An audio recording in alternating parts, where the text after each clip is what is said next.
everybody, and welcome back to another episode of Vegan Proteins Muscles by Brussels Radio. My name is Danny. And I'm Giacomo. And this is our 25th episode.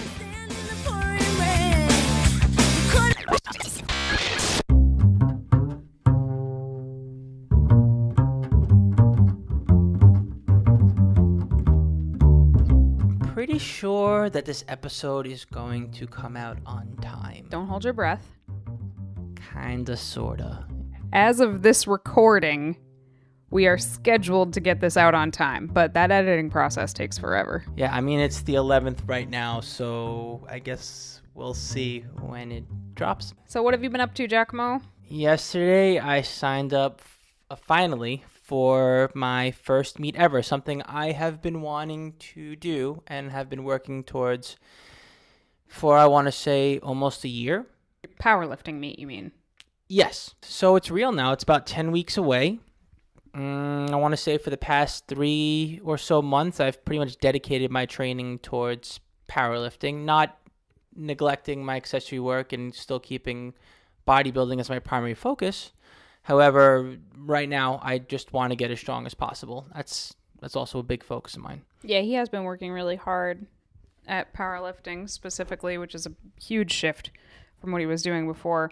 So it's been kind of neat to watch, and I'm really looking forward to seeing him compete. Jury's still out on whether or not I'm going to do this powerlifting meet, but by the time I decide, it's probably going to be sold out anyway. Whatever, we could always do another one together, and I'm sure you'll be in my corner either which way.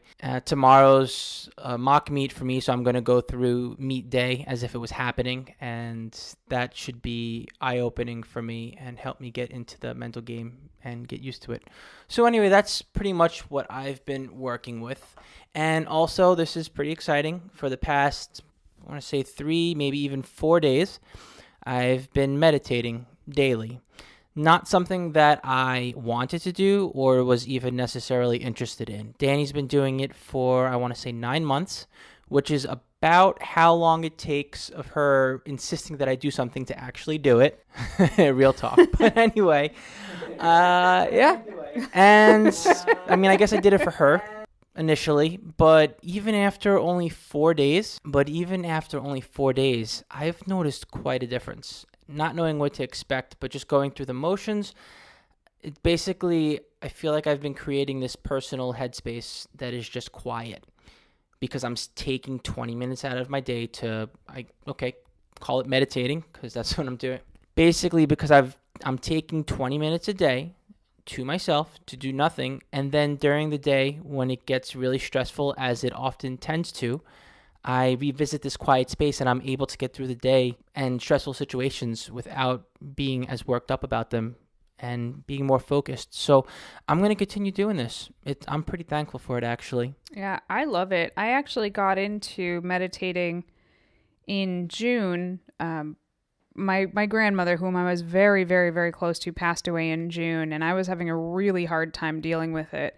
And I reached out to my friend, Paul Salamone, who's also a teammate on Plant Built, and he's one of my clients. And I knew that he was really big into meditating.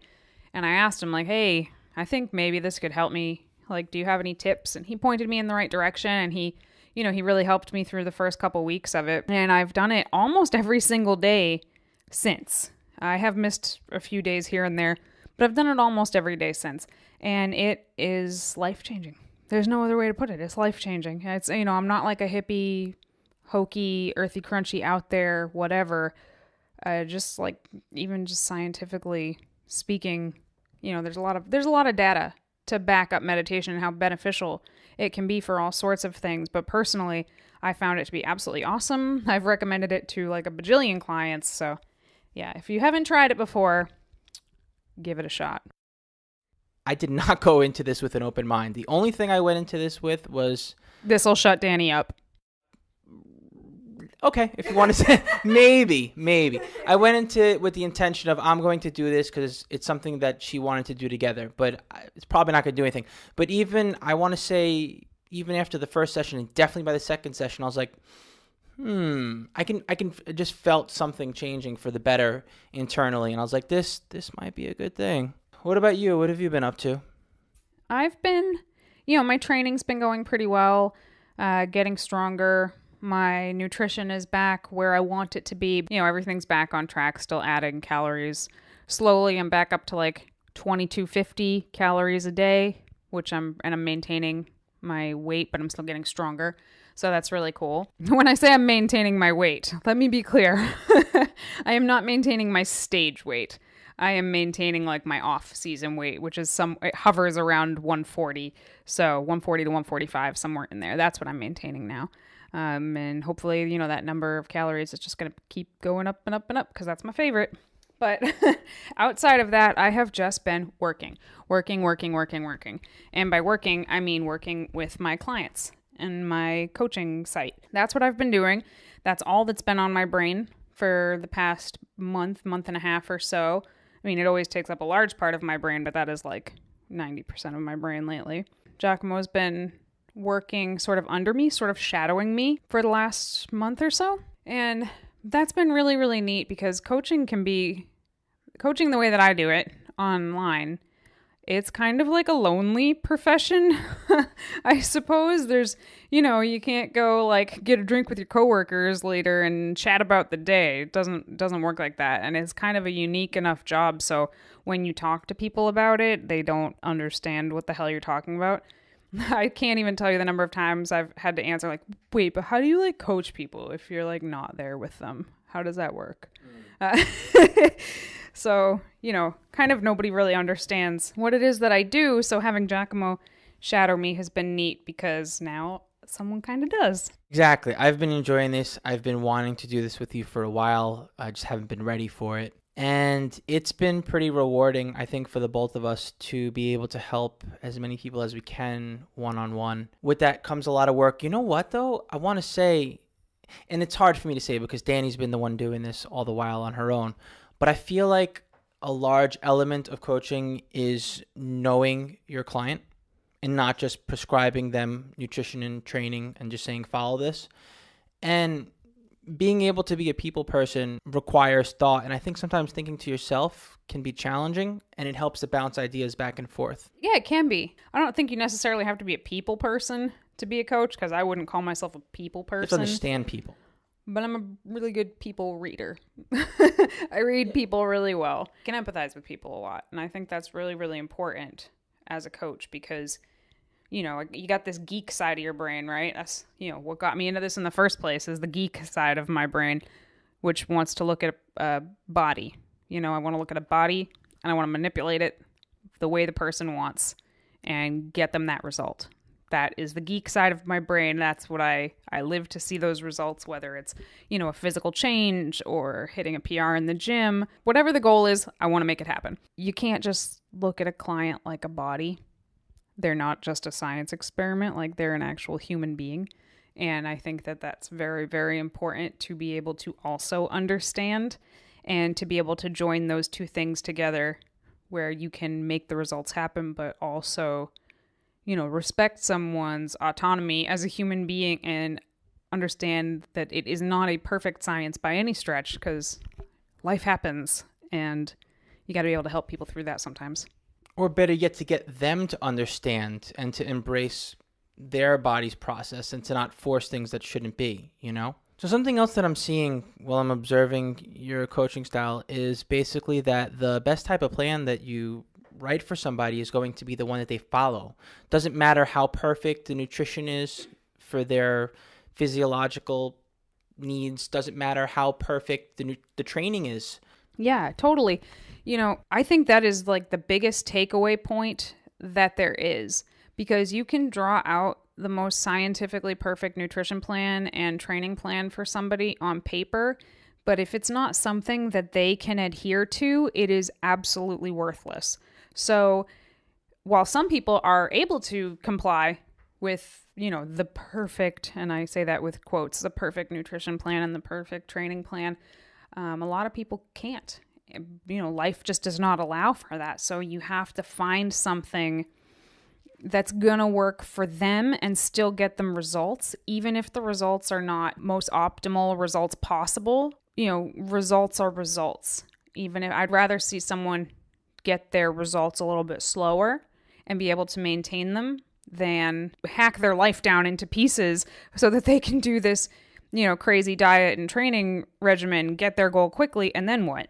What happens when like real life comes back? Trying to work with people and their lives, you're really sort of meddling around in people's lives, and that's not a responsibility that you should take lightly. And I don't. Probably feels a little uncomfortable at times too, right? Like you're afraid to make the wrong decision, but you realize you have to make these decisions for them, or with them, I should say. I don't think, did you say the word uncomfortable? Yeah, it's uncomfortable. It can be uncomfortable to know that you're going to have to push somebody out of their comfort zone. I try to make people as comfortable as they can be while they're making progress and change. But sometimes you really do have to step out of that, and you really do have to push yourself to be a little bit uncomfortable, whether that's on the nutrition side or on the training side or both. It sucks to teach those hard lessons sometimes. And, your clients may not always like you when it's happening, but ultimately, if that's what gets them where they want to go, that's a really good thing. But yes, in the interim, while it's happening, and especially the more you know somebody, the more you get to know your clients, the longer you work with them, the more they become not just your clients, but also, your friends. You know a lot about these people and they've really been vulnerable to let you into lots of different aspects of their life. Suddenly you don't want to push them to the point of being uncomfortable because they're your friend and you don't want them to be uncomfortable, but you got to do it anyway. Yeah, that's a tough spot, I would imagine. Especially when someone's getting ready for a show. When someone's getting ready for a show, you have to push them past their comfort zone. No one walks into a bodybuilding competition in their comfort zone. They waved bye-bye to their comfort zone many months ago. And sometimes someone's already feeling like shit. They're feeling like shit, and you have to push them further. And that is really tough. But like you said, it's an unhealthy process to begin with, and ultimately it's their choice. And yeah, it's hard on you as a coach. I'm not doubting that. But you're a pretty damn good coach from what I've observed. And I'd say that although it may make you uncomfortable to put someone in a potentially challenging spot, however you want to call it, I think you give the client what they want without putting them in a position where they're actually going to be in danger. And that's important. Almost always. If I am going to take somebody, if we're going to cross that line, I'm not going to surprise them with it. I'm going to let them know, like, hey, we're crossing that line into like what may or may not be considered healthy. And this pretty much only happens with bodybuilding. Let me make that clear. There's never a power lifter that I'm like, all right, this is going to get real unhealthy now. This is just with bodybuilding, and it's just as you get close to the stage, basically. I don't care what anybody says, there's no way to walk on stage healthy. It is a rare few who have to change so little that they're able to walk on stage. Just having body fat that's that low in and of itself, regardless of how you got there, almost always means your hormones are going to be fucked up, men or women. So when somebody comes to me wanting to compete, I think it's really important to be honest with them when you get to that point where you're like, all right, weird shit's going to start happening to your body from here on out. And it's not going to go away, not even after the competition, not right. Well, and to talk to them about after the competition, before the competition even happens. That's a different story completely. And that's very, very important. Pretty much. I would like to say sometimes, actually, surprisingly, a lot of the time, you'll get a client who wants you to push them really hard. You get a client who wants you to put them on an hour of cardio every day and put them on 1,200 calories. And because that's being hardcore, and they want to be hardcore, and they want to get all the results right away. And I'm not going to do that. And it's not optimal. Like, they're probably not going to reach their goals that way. And if they do, they're certainly not going to maintain it. So that's a hard thing to explain to people too. Like, listen, I can tell that you have all the drive in the world, but we're not going to push it that hard. We're not going to go that hard right out of the gate. Especially if it's just like, I wouldn't start a bodybuilding client off that way, but especially if it's just like, a non-bodybuilder who just wants to lose some fat. I find those are the ones who try to push it really hard right out of the gate. And they especially don't need that. Remember when you coached me? Oh my goodness. This guy let me tell you a story about Giacomo. He was eating like 400 grams of protein a day and really not much of anything else. He was eating some carbs and he was eating some fat, but very, very little. And he wanted to do cardio on day one of his prep right out the gate. Well, this is once I started cutting, and I had started cutting too hard, I think, right? Yeah, I believe that I started coaching you partway through your prep. Mm-hmm. I didn't do your whole prep. I started coaching you halfway through that prep because I was just like, I cannot watch this anymore without saying something. And that's how I started coaching Giacomo. But yeah, he just wanted to go balls to the wall right from the get-go. And do you know what that got him? Got me down to like no muscle mass and low body weight, rail thin. Like, that's not what a bodybuilder is supposed to look like. Mm-hmm. You know, he was just he lost all his muscle. He just dieted and cardioed all his muscle off. Yeah, he was lean, he was shredded to death, but there was nothing to him, and that does not a bodybuilder make. Right. Anyway, we digress. Yeah, I didn't mean to go off tangent there. I guess my point is going too hard, too fast, and to the extreme isn't necessarily a good thing.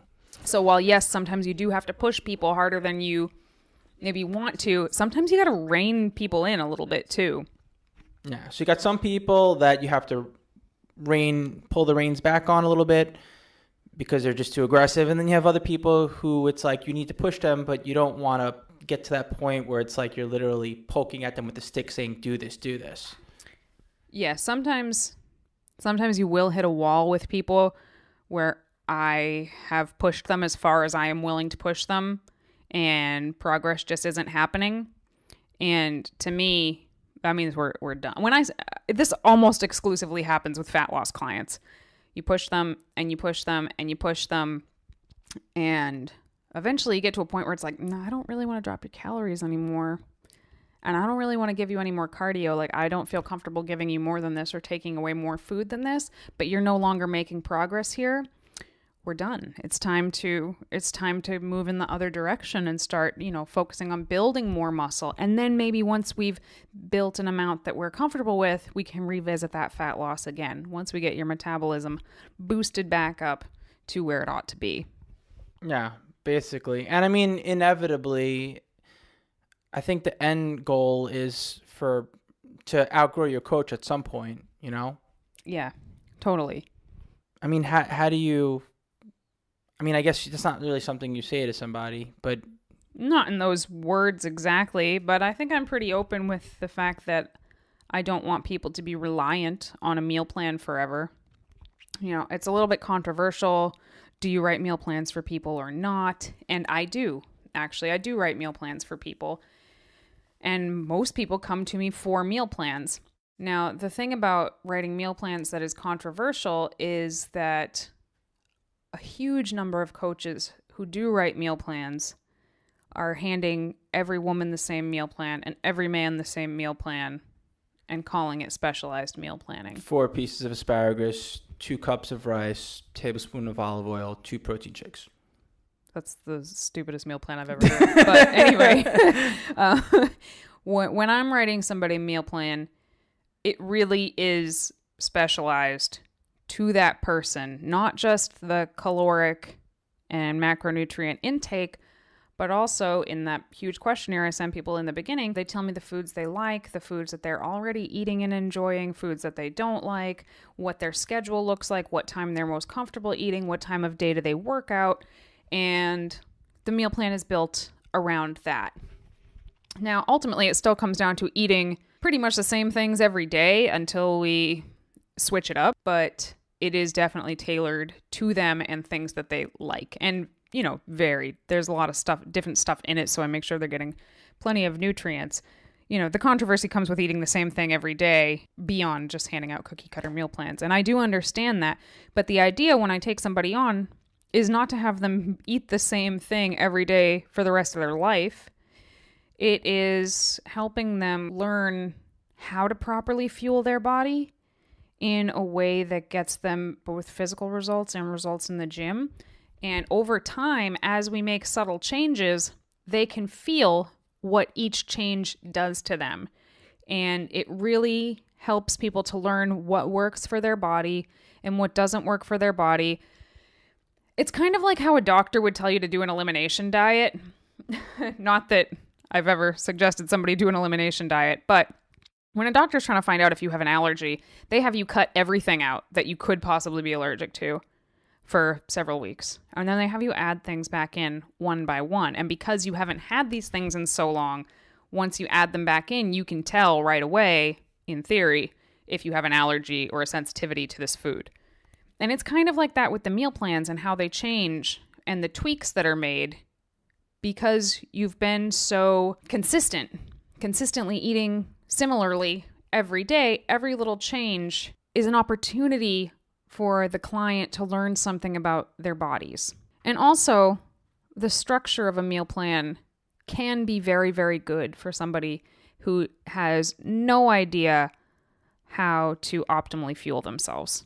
Well, that's the thing. I mean, it's as simple as saying eat to live and live to eat. You know, I mean, most people just eat because they enjoy it. It's pleasurable.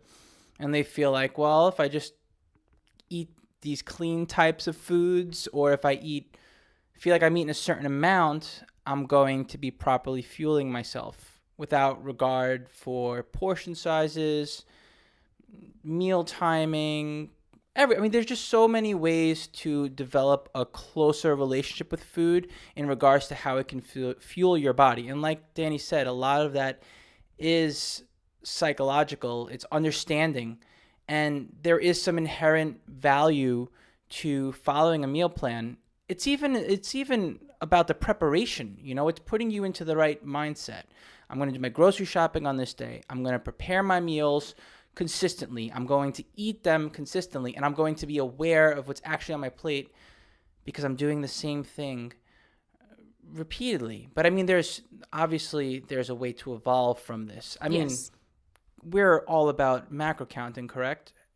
And there's a transition to get there. Yes, well, you and I are, but I think sometimes a lot of fitness professionals take for granted the fact that they get it. You know, you and I get it because we've been doing this forever. Like, I've been in the fitness community, you know, learning all of this stuff for the past like 12 years or so. So at this point, all of it is second nature to me and you and lots of other fitness professionals who are just like, oh, just give people macros. And I am obviously a huge proponent of flexible dieting. But I have come to learn that that is not just something you can just do. I mean, I wrote a book on flexible dieting. It's like 120 pages long, and it's very comprehensive. It's about as comprehensive as you can make flexible dieting. And I did that deliberately, but some people still read it and still have trouble actually applying it. And that is not anybody's fault. It can be really confusing if you're not used to it. Like, that's a lot of numbers. That's a lot of learning new foods and learning how to track them and having to learn a new app and constantly second guessing if your numbers are correct for your goals. And I get that. I've been there. I did this. I did that 10 years ago. And unfortunately, at the time, there wasn't anybody to help me sort of navigate that path. And I wish that there had been somebody to do that. Unfortunately, I got put on a meal plan at like 18 years old when I originally sought help with my fitness goals, and it was just a train wreck. There was no end in sight to that meal plan. It was just like, you're on a meal plan or it's a fucking free-for-all, and there was nothing in the middle. And obviously that's not a way to live. So what I like to do is start people who have no idea, you know, they just want to get into fitness. They just want to eat the right thing and reach their goals. And we start them on a meal plan. Creating a meal plan takes a lot of time and work. And I don't take it lightly because I don't want somebody to be bored and absolutely hate their food every day. Been there, done that. It sucks. Once somebody is really comfortable with their meal plan, and I can tell based on their weekly check-ins that they're starting to get a grasp on what fuels what, or somebody will say something like, well, I ran out of this, so I got this because like the nutrition on them was pretty similar. It's like ding, ding, ding. They're getting it. They're starting to get it. And once I realize that, what I'll do is I'll usually start them on one flexible dieting meal. So they have their meal plan, and then I'll say, okay, your dinner can be whatever you want. as long as it fits these numbers.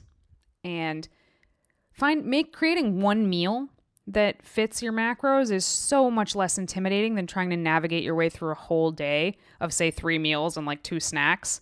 That's, for a lot of people, that's a lot to manage while you're also trying to, take care of your kids and go to your job and live your life. Now you have to count every single morsel. A lot of why people like meal plans is because they don't have to think about it. And I get that too, because one less thing to think about can be really, really nice. But there's also so much freedom in learning how to think about it. And like anything else, there's a big learning process to it. But once that's passed, it actually becomes easier. I think people do realize that there's an end game to meal plans. And I think there is a value in having someone coach you through your relationship with food and to get there and to evolve the process from going from a meal program to something that's a little more flexible, to just basically understanding food. Yeah, so once the client has a solid handle on that one meal a day, maybe we'll add in another meal a day. If they really seem to have a handle on it, I'll just say, these are your macros now. Here's how I would suggest that you break them down to properly fuel your workouts and create the most muscle growth and strength gain. But ultimately, these are your macros. Do with them as you will, more or less. And people still stumble. The transition from meal plan to flexible dieting is not always it's not always super easy. It's not always super smooth. It can be really overwhelming. So, the good thing is that when it gets really overwhelming, there can be like a lot of brain fatigue when someone's trying to learn how to do this, and they'll just get frustrated, and it's very easy to say, fuck it, I'm going to eat everything. Especially if they're dieting. But the good news is they're so familiar with the meal plan that they have it to fall back on.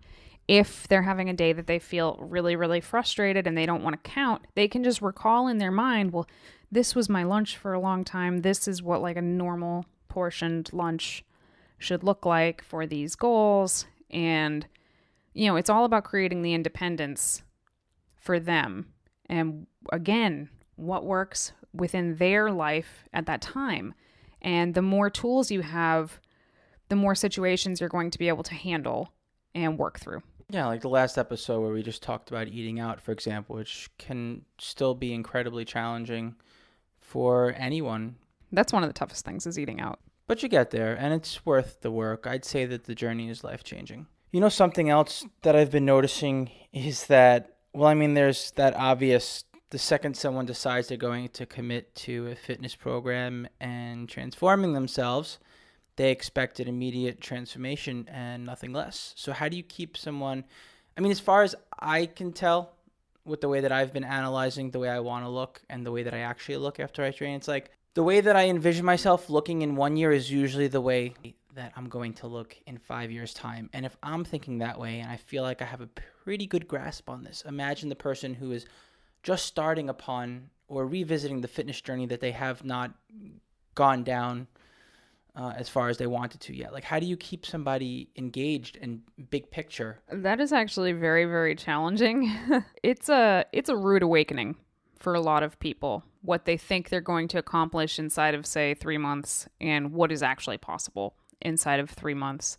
And it's something that I try to be upfront with from the beginning.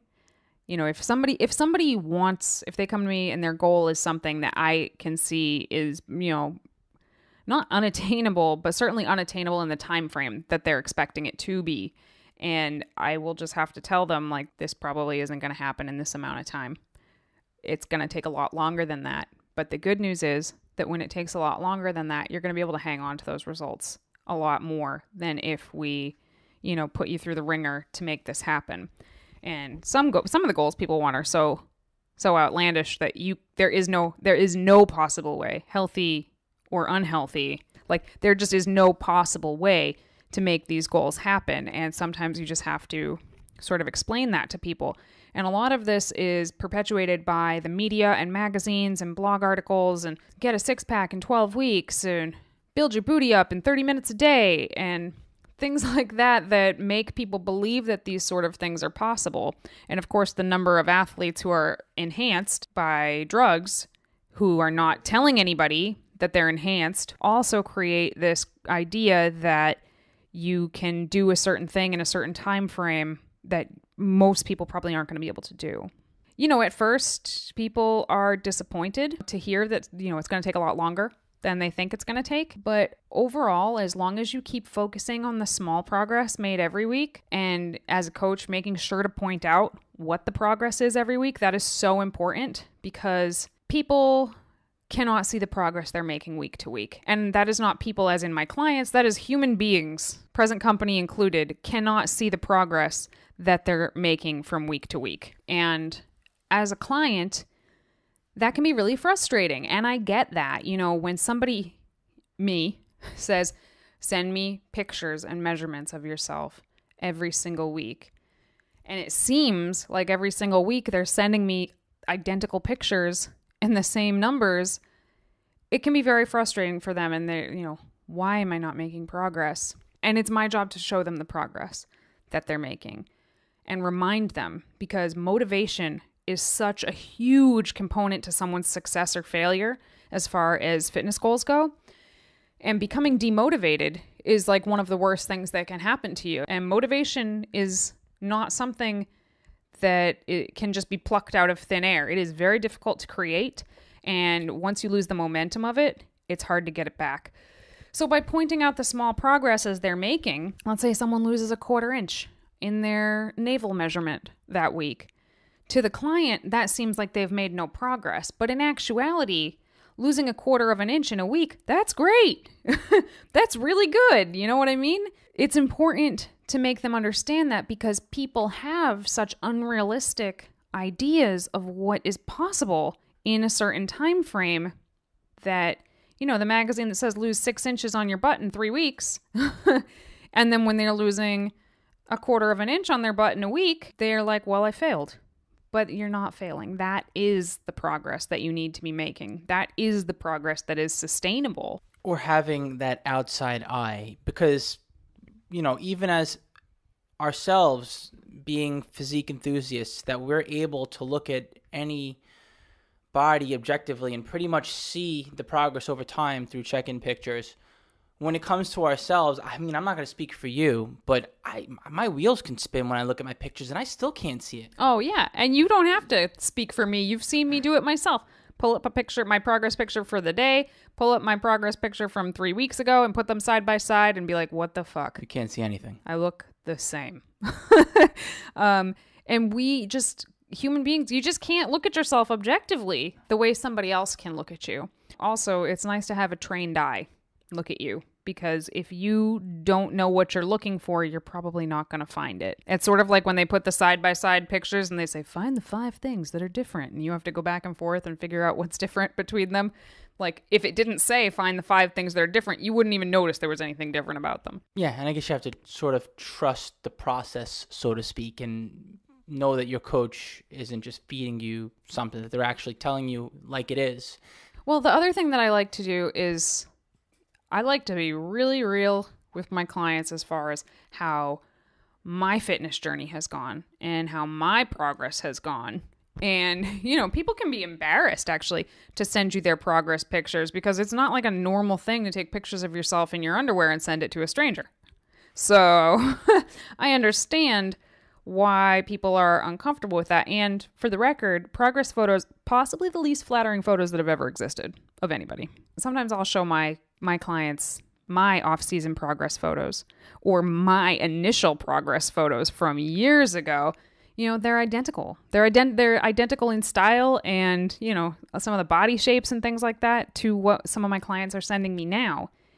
And it's like, look, even the fitness professionals are not some kind of fucking machines. We are not, I can't speak for everybody. I am not a genetic outlier. Genetically, there's nothing special about me as far as fitness goes. I have always had big arms, which some women will say is a negative and some women will say is a positive. Growing up, I always looked at it as a big negative. Competing in figure, now I think that it's a positive. But outside of that, genetically speaking, I don't lose fat easily. I don't build muscle easily. Giacomo has his obstacles that he has to face, and everyone does, and everybody has something. physically that they have to sort of overcome to get to their goals, be it physique or strength wise. And it's important that your clients know that you're not a robot. You know, you see people, fitness professionals, posting pictures of themselves at their peak condition all year long. And it's like, if you're in the know, you know they don't look like that all year long. Like, you know them. You just saw them. They don't look like that right now. And for me, it's important to not mislead. Yeah, and to sort of share my own journey as it's happening. You know, my client's having a shitty day at the gym. They say, you know what? That workout sucked. I'm going to say, you know what? That shit happens to me sometimes too. Good job for getting your workout done. And I think it's really, really important. Show that even when shit gets hard, it's important to walk the walk, I think. And I'm not saying that you have to be or look a certain way to be a coach. I'm not saying that at all. But I do think that it is important to at least be able to practice what you preach to your clients just for the sake of integrity, so that they know that you're not just feeding them a line. This really is the way you live. You really believe in what you're saying, and what you're telling them to do is also what has gotten you results in the past, and, you know, other clients as well. That's always good to know as well. That's kind of a pet peeve of mine, when someone has gotten results one way and then like the next day they're totally changing the way they do things and like, look, what I'm doing is getting me a result. Oh, that's a topic. That's a topic. I don't want to go off on a tangent. Yeah, we won't go there right now. Just suffice it to say that's a thing that happens a lot, where a fitness professional tells their clients to do one thing, they're doing a completely different thing. They're portraying themselves as totally shredded and jacked, when in reality, you know that right now they look like a normal person. And it's important to understand that, because that is how people get unrealistic expectations. Right there. When you post pictures of yourself in show condition all year long in order to get clients, that is how you give people false expectations of what they can achieve. I think it's more than that. I think that people project their insecurities on others because they want to look a certain way year round and they're not. And so they only post pictures of the way that they look. And now all of a sudden other people are like, well, crap, if I don't look great, or if I don't look a certain way all year round, then what's wrong with me? Well, yeah, that is definitely a pressure that as fitness professionals, oh, wow, is it easy to fall into that trap. You have a responsibility to not do that. Exactly. Like, yes, I would love to look like I look on stage all year. Like, I would love to have a show body all year, but I know what it feels like to have a show body, and it's not healthy. For me, it's not healthy. For some people, it'll be okay. But for me personally, I can't do that all year. But if I were to just post pictures of myself looking like that and say, hey, sign up with me, I'm a coach, with that picture on it all the time, you know, it's just not a very good way to inspire. If you're going to post an ad, okay, that's one thing to put you want to put your best out there as your ad. But I mean, I'm talking about people who their entire social media, every day they're posting a picture of themselves in their peak condition, and that is not where they are right now. Fuck you for inspiring people with lies. You know what I mean? Yep. Ugh. Anyway. I don't want to go off any more tangent about that. That's a real pet peeve. You know, going back a little further in this conversation, motivation, I think it's so important. And I feel like there's somewhat of a challenge being an online coach as far as motivating your client goes. I mean, that in-person coach that's in your face, helping motivate you and push you to do that next rep or that next set, or to follow the routine when they're not with you. You know, there's some advantages there, I want to say, for coaching someone in person. So how do you overcome that hurdle as an online coach? Well, yes and no to what you just said. Yes, an in-person coach is going to motivate you a lot more for that session, but that's one session during the week. And what's going on the other 6 days of the week? What are they putting in their mouths? Most in-person personal trainers are not going to be going over that sort of thing with you in depth. So while this isn't really a motivation thing, I think that an online coach actually has a lot more areas to motivate, because, you know, they're looking at every workout you did. They're looking at all the meals that you ate. They're asking you all these sorts of questions that encompass your whole life, rather than just, how did that 1 hour go at the gym today? However, there is absolutely something about online training that the client needs to have They need to have internal motivation on their own. If they don't have internal motivation, there is nothing that I can do or say that is going to make somebody want it. The client has to want it. And in person, if you don't show up for a session, you lose $60 for the session. I mean, don't get me wrong. I've had clients sign up for, let's say 12 weeks or something. And then after week 6, I don't hear from them ever again. And they're willing to lose 6 weeks of training, like the paying for 6 weeks of training. There's nothing I can do. If money isn't motivating them, if losing money isn't motivating them to do it, there's nothing that I can do to make them put in the work from afar. It's a lot easier. I will say it's a lot easier to avoid an online coach than it is to avoid a trainer at the gym that you go to. I guess unless you just don't go to the gym at all. But so that is really, really tough. But if you're talking about somebody who already has the internal drive, which are most of the people that come to an online coach in the first place, you don't go seek somebody who's you're not going to see in person if you don't have that in you already. But even the most driven person can lose motivation from time to time. And to me, that is a matter of talking to them, finding out what the hell is going on that has suddenly made everything drop off. Like, why do they suddenly not care about this when you know how important it was to them 3 weeks ago? And, sometimes it's a job change or a significant change in schedule, or sometimes like a relative passed away or something. And you have to be able to change their programs to fit what is going on in their life to a degree. You can't mold every single day's program to fit, someone's day minute by minute, but you can change their program to fit big changes in their life. Also, if somebody has started to lose motivation, it's very easy for me to say, hey, I want you to send me a message every single night. Every night this week, send me a message and tell me how you did. Because it holds them accountable more frequently than a weekly check-in. If someone doesn't have to send me a check-in for another 7 days, that's 7 days that they can sort of dick off before they tell me that they didn't do anything all week. But if I say send me a message every night, most people don't want to send their coach a message every single day that says, hey, I did nothing today. Hey, I did nothing today. That doesn't fly for most people. That doesn't feel very good for them. So, we set micro goals. All I want you to do this week is focus on getting your workouts in. All I want you to focus on this week is making sure you get enough sleep. Things like that. Setting these micro goals that feel attainable when somebody has lost their motivation can help re-motivate them. And checking in more frequently with them can also hold them to more accountability. Right. I definitely agree with you there. And I guess another possible advantage of online coaching is that both the client and the coach have some time to think about what they're going to ask or say.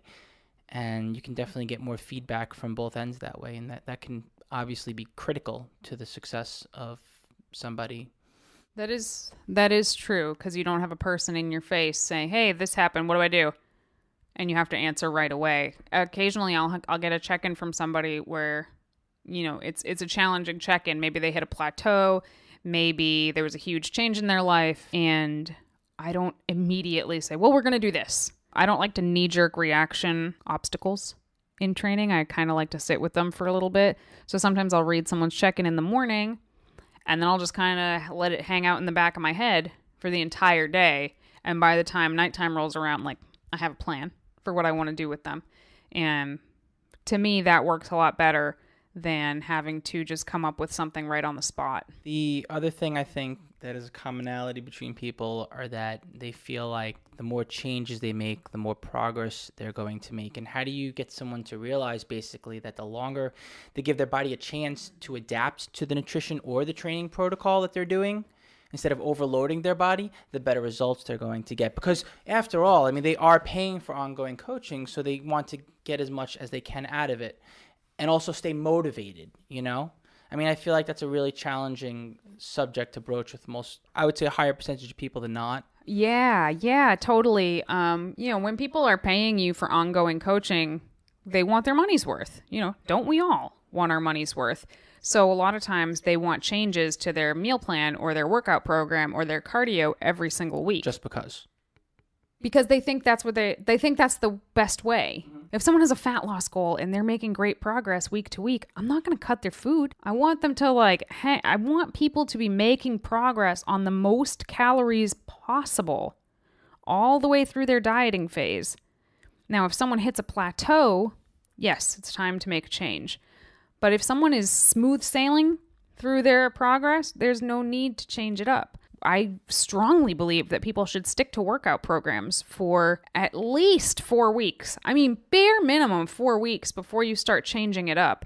Personally, I like to stick with stuff for 6 to 8 weeks to give the training protocol a chance to really settle in my body. The first week that I give someone a workout, they almost never sort of get it right the first time. They're like, oh, I had to sort of experiment with these weights and see what worked, and it's hard for me to find out my right weights. And if I changed their program every week, they'd have like a subpar workout every single week because some people just get bored. And I get that. I understand that people get bored. So sometimes if someone, they're making great progress, but so therefore I don't need to change their caloric intake or anything, sometimes I'll just go in and make a food swap of equal macronutrient value so that it seems different. Something is different. It's going to keep their interest, but I didn't actually cut them any further. And with workouts, sometimes I'll throw in variations to things or change up the set rep scheme depending on the type of progress that they're making. One, obviously, because I want to keep progressing them and doing sort of auto-regulation of their workout depending on how they're doing, but also to keep their interest. Coaching people is so much more than just reading a research paper and writing a program based on that. It's so much more than just science. It's a combination of the science and intuition, and you kind of have to blend them together. And also you're providing a service to somebody. And it's important to make sure that they feel like they're not getting the shaft by getting these people. They're not just paying you for your coaching, they're paying for you and to pick your brain sometimes.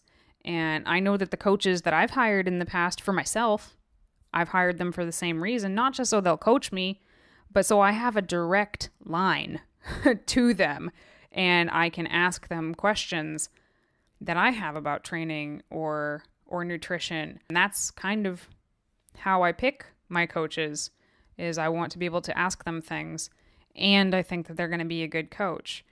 There's a lot more that goes into being a good coach than just writing optimal training programs. Yeah, and I mean, kind of going back to what we were talking about before, the optimal training program will also be one that motivates them to keep doing it. So, say that science and their basic needs says that you're supposed to program a routine with X type of strength training and Y type of nutrition, as is. But they like to do something that may interfere with them having faster results. Prime example, this happens a lot. You know what I'm trying to say? People will come to me, men and women actually, it's more men than women, believe it or not, that want to build muscle, but they love to run. Exactly. That's exactly what I was about to get at. And, in theory, especially when they're sort of ectomorphs that have a hard time putting on muscle anyway, it's just like, stop running. You shouldn't be doing cardio like that right now. You're not going to make progress very well that way. And, it's definitely, it is your responsibility to tell them that. Regardless, it's your responsibility to say, hey, I know you love running. I'm not going to take running away from you, but I do want you to know that it comes with a price. That it's going to slow down your progress. And, if someone really loves running, they're going to keep doing it. And that's their choice. Just because I know they love running doesn't mean I'm going to keep it in and just not tell them that it could be holding them back. And a lot of times people will be like, all right, well, let's meet in the middle somewhere. Let's cut back on the running. And you can build their training and nutrition program with the knowledge that they're running. So you can add in more food, for example. Yeah. And you keep filing these things away, and whether you meet in the middle or whether they choose to do it their way or your way, it's important to remember these markers where people give you insight into how they want things to go to truly enjoy it and stick with it, and then to revisit it along the line as you're coaching with them. Say that just another example, say somebody that prefers to stay leaner than they probably should to make actual progress, right? And then it's like 6 months later and you can see that they're frustrated with the progress. Be like, well, do you still want to stay this lean? Because ultimately it may be a hindrance to your progress 2 years from now. Yep. That's exactly. If someone decides to do something that may be counterproductive to their goals, that doesn't mean they have to do it forever. Like, eventually you may hit another point where you can revisit it, like you said, and maybe they'll change their mind that time when they see like, hey, oh yeah, that really did kind of hinder my goals, didn't it? Or sometimes maybe someone's being compliant, for lack of a better word, with the way that you want them to do things, and they'll eliminate their running altogether. But 6 months later, you find that they're just no longer engaged, encouraged, motivated, focused. You know that starting them to go jogging again is probably not the perfect thing for them as far as their goals are concerned. But if it's going to make them happy and they're pushing harder in the gym, then maybe they will make even more progress. You know what I mean? Mm-hmm. So it's not as cut and dry as it seems. Yeah. So it's more than just scientific knowledge. And the scientific knowledge is so important because that's the foundation. That's the foundation on which you build your programs. But the humanity of the whole thing really, really can alter those programs quite a bit. And it's very, very important to be able to do that in order to maintain a good coaching relationship, get results, not fuck people up, and, ultimately help people live a better life. Yeah, there's really no simple answer on how to coach anyone, and it's a constant evolving and ongoing process with each individual, something that we could probably talk your head off about for the next 4 episodes worth in this one episode. But for the sake of time, I think we should just leave it at that for now. Yeah, if this is something you guys want to hear more about, or there's something that you want to know more about specifically, just let us know.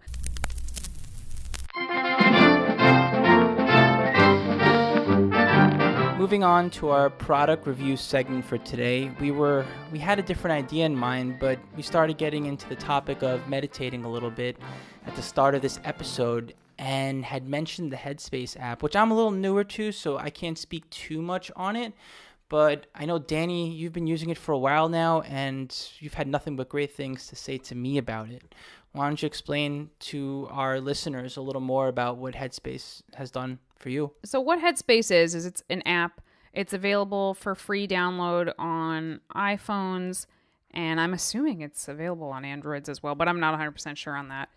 And it's free to download. And when you start it, there are 10 meditations that are each 10 minutes long, and they're free. And they basically teach you the very basics of meditating. Because when I got into meditating, I basically thought that the point was to think of nothing. And that's what I was trying to do.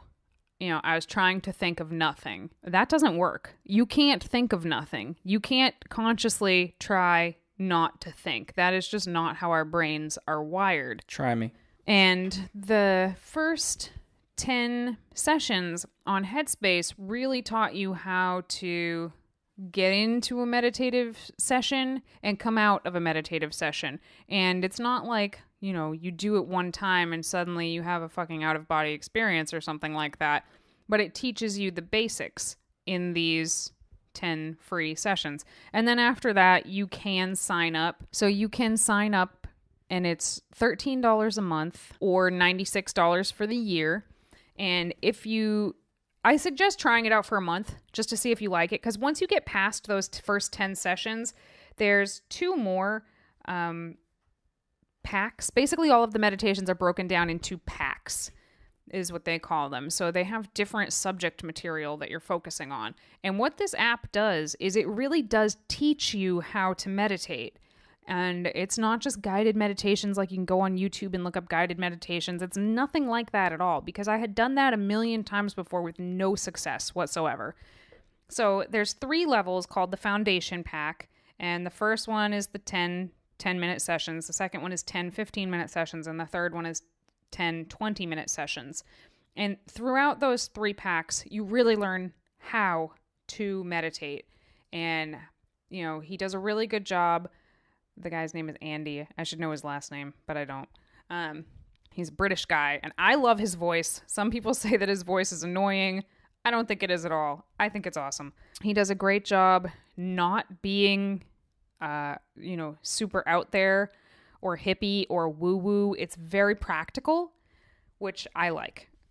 So once you finish the foundation pack, there are all of these different packs that you can work on. I'm looking through it right now. There's health, which breaks down to all these. There's a pack for anxiety, which actually I found the anxiety pack to be the most helpful one that I've done so far.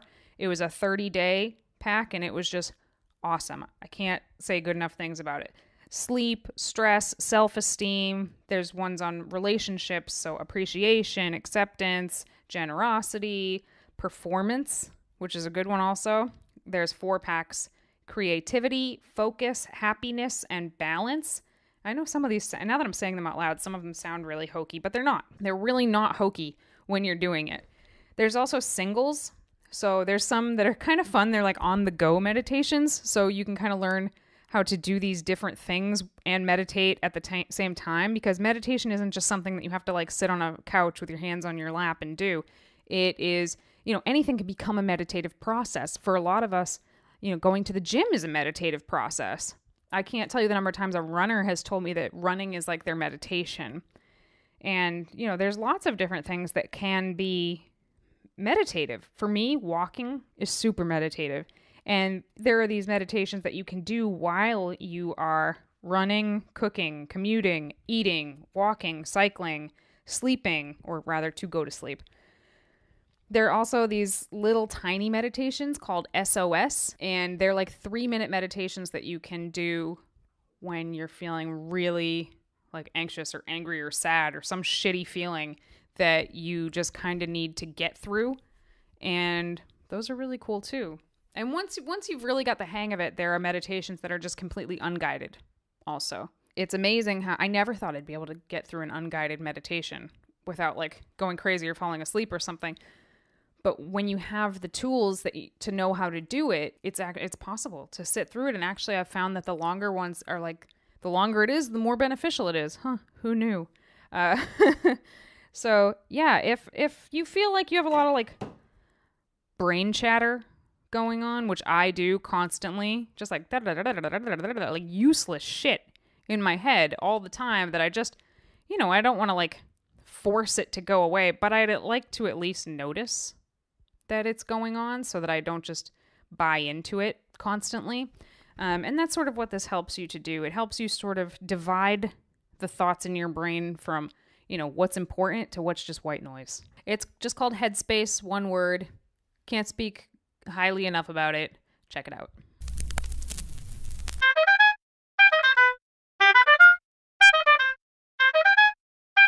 And now it's time to take some questions from our listeners. This one comes from Facebook, and the topic is sleep versus training.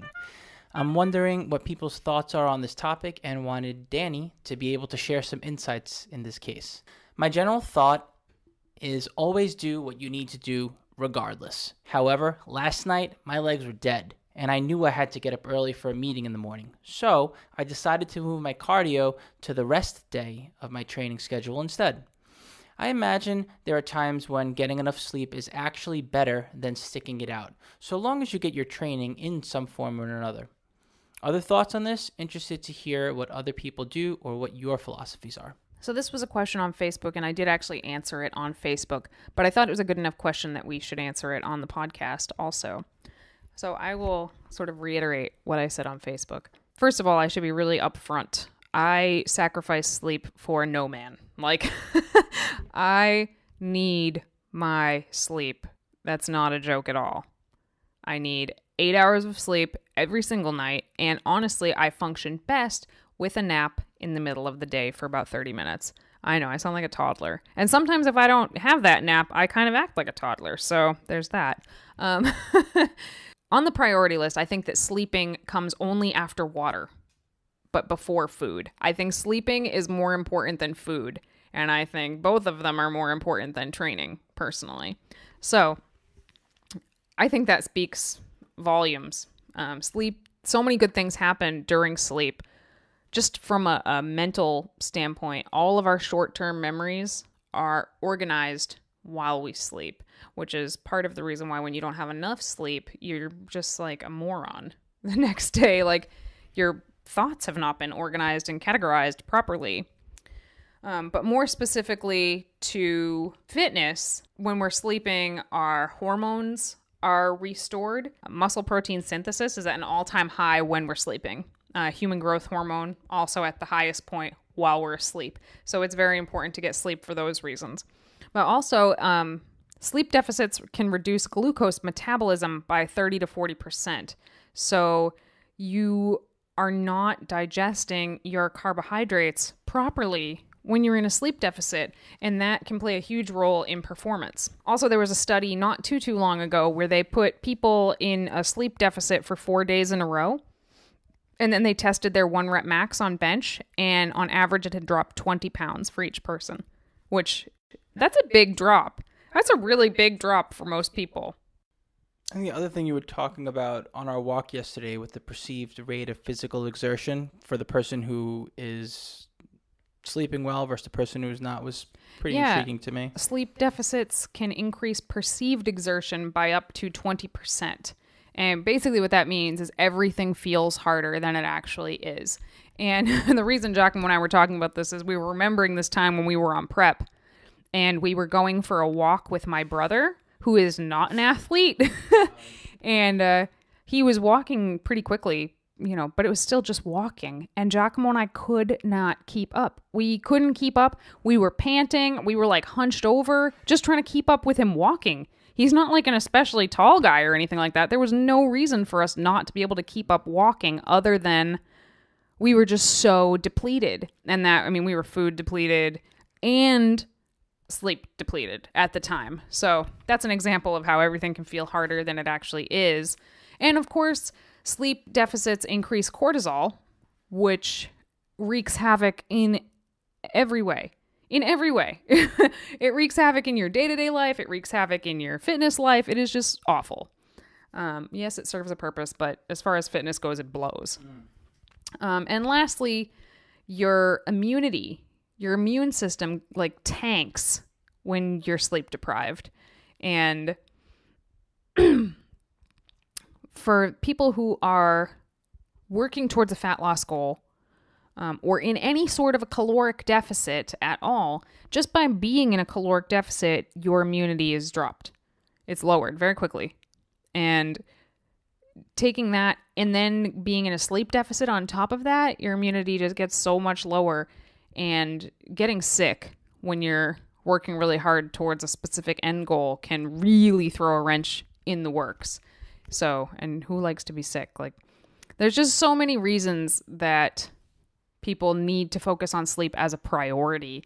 And this could be an entire episode in and of itself. Sleep is so important and so overlooked because everyone's trying to be so hardcore that they'll do anything that they need to do, even if it means they're sacrificing their sleep.